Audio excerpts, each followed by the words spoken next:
Was Edward I truly dead? Did Merlin's prophecies really hold sway? And could a Gascon commoner, a man named Perrot, reshape the destiny of an entire kingdom? The air in Westminster hung thick with a grief so profound it felt like a physical weight. 35 years. 35 years since the last king had ruled, since the echoes of a different era still resonated in the halls of power. Now the throne was offered to Edward, a young man barely out of his teens, and the nation held its breath, unsure if it could stomach another upheaval. But the dead don't stay buried, do they? Especially not kings. And the whispers started almost immediately, whispers of a forgotten prophecy, of a united Scotland and Wales, of a covetous king whose demise would usher in a new dawn. Robert Bruce, a name etched in blood and defiance, returned from the mainland, a wolf amongst sheep. His brothers Thomas and Alexander, bold and foolish, marched into the West, believing they could challenge the English grip. They were wrong. They were swiftly, brutally silenced. But Bruce, a shadow of his predecessors, a flicker of the old fire, emerged stronger, fueled by vengeance and a burgeoning belief in the ancient lore. On May 10th, Loudon Hill witnessed a massacre. Aymer de Valence, a knight renowned for his arrogance and brutality, was unceremoniously slaughtered, his men scattered like leaves in a storm. A few days later, Ralph de Monthermer, another English commander, found himself fleeing in panic from a smaller, more cunning force. Edward, meanwhile, was a sickly ghost, confined to his bedchamber, his public appearances becoming rarer and more fleeting. Rumors, fueled by fear and uncertainty, spread like wildfire. The king was dead, and yet he wasn't, not entirely. Edward, stubborn as a Highland mule, refused to surrender. He dragged himself from his bed, a grotesque parody of a warrior king, and rallied his dwindling forces. He was riding against his enemies, a desperate, almost suicidal charge. 2 miles. The first day he managed 2 agonizing miles. The next, another 2, each step a testament to a will forged in iron and fueled by a desperate need to cling to power. He pushed himself relentlessly, his body screaming in protest, until he reached Berg by Sands, the estuary between England and Scotland, a stark reminder of the territory he desperately sought to control. On July 7th, he declared a brief respite, a stolen moment of rest before continuing his improbable journey, but that respite was to be his last.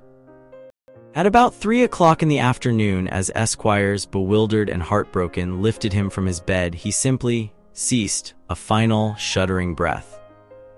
The king, the ruler, the embodiment of a dynasty, was gone.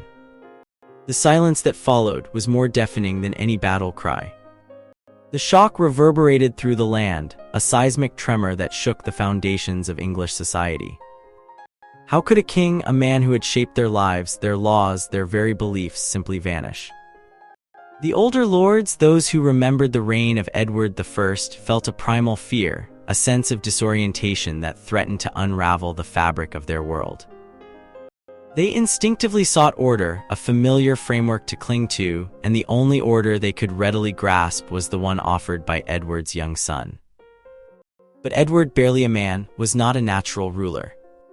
He was impulsive, capricious, and utterly dominated by one man, Gaveston. A Gascon commoner, a man of striking beauty and unsettling charm, Gaveston had wormed his way into the king's heart, and in doing so had effectively seized control of the kingdom. He was a whirlwind of extravagance and favoritism, showering his tenants with riches, manipulating the nobility with a honeyed tongue, and generally behaving as if he owned the entire country.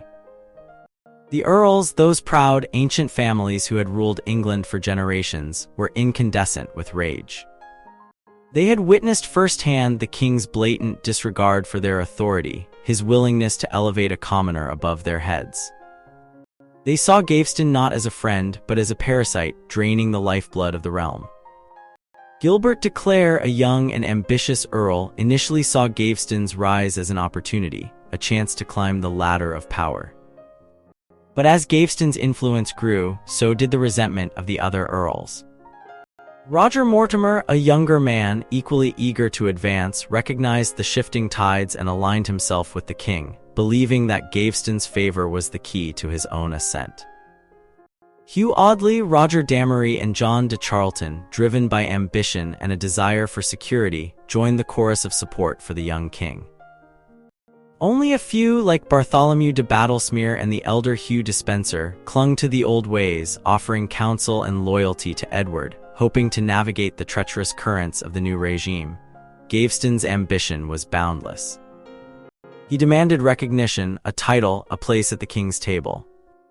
He secured the earldom of Cornwall, a vast and wealthy territory previously earmarked for Thomas of Brotherton, Edward's half-brother, effectively ignoring his claim. Even more outrageous, he proposed marrying Margaret de Clare, Edward's niece, a move that threatened to shatter the established order of the royal family. It was as if a servant was being elevated to the position of a prince.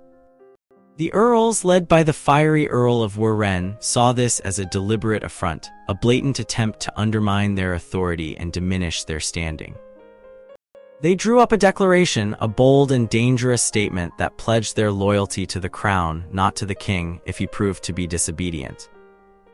This was a revolutionary idea, a challenge to the very foundations of the monarchy. Edward, blinded by his affection for Gaveston, dismissed their concerns. He reveled in the king's favor, indulging in lavish feasts, tournaments, and hunts, oblivious to the growing storm gathering around him. The campaign in Scotland was abandoned, a testament to his priorities. Then came the tournament at Wallingford, a spectacle of violence and pageantry designed to celebrate Gaveston's rise to power. It was a disaster for the earls, a humiliating defeat that exposed their vulnerability and fueled their fury. Gaveston's knights, young and impetuous, routed the older, more experienced men of the nobility. The Earl of Warenne, consumed by rage, swore vengeance, vowing to make Gaveston pay for his humiliation. The tournament became a symbol of everything that was wrong with the kingdom, the king's favoritism, the earl's resentment, and the growing instability of the realm. Edward, emboldened by his victory, continued to shower Gaveston with honors, further alienating the nobility and pushing them closer to rebellion. The declaration of the earls spread like wildfire, gaining momentum as more and more lords pledged their allegiance to the crown. The threat of civil war hung heavy in the air. Roger Mortimer, ever the pragmatist, recognized the danger and attempted to mediate, urging Edward to curb his favoritism and appease the disgruntled nobility. But Edward, convinced of his own righteousness, refused to yield. The climax came with Edward's decision to make Gaveston regent of England while he was away to marry Princess Isabella of France. It was an act of breathtaking arrogance, a blatant disregard for the wishes of the nobility. It was as if he were handing over the reins of the kingdom to a commoner, a man who had no right to rule. The earls, united in their opposition, prepared to strike. They gathered at Boulogne, drawing up a plan to seize control of the kingdom and restore the authority of the crown. Roger, torn between his loyalty to Edward and his fear of the consequences, remained on the sidelines, observing the unfolding drama with a mixture of apprehension and ambition. The wedding of Edward and Isabella took place amidst a tense atmosphere, a fragile truce between the king and his enemies. The French princes, particularly Charles, the future Charles IV, watched with suspicion, aware that the fate of England hung in the balance. As Edward prepared to return to England, the earls pressed their advantage, demanding concessions and threatening rebellion. Edward, realizing that he was losing control, reluctantly agreed to a compromise, a temporary truce that would allow him to consolidate his power, but the seeds of discord had been sown. The resentment of the nobility remained, simmering beneath the surface, waiting for an opportunity to erupt. And so, the Kingdom of England stood on the precipice of chaos, a fragile balance between loyalty and rebellion, between the old order and the new. The question wasn't whether a king would fall, but how and who would rise in his place. Was Edward truly dead? Or was his death merely the prelude to a far more violent and unpredictable chapter in English history? And could a single, ambitious Gascon commoner truly reshape the destiny of a nation?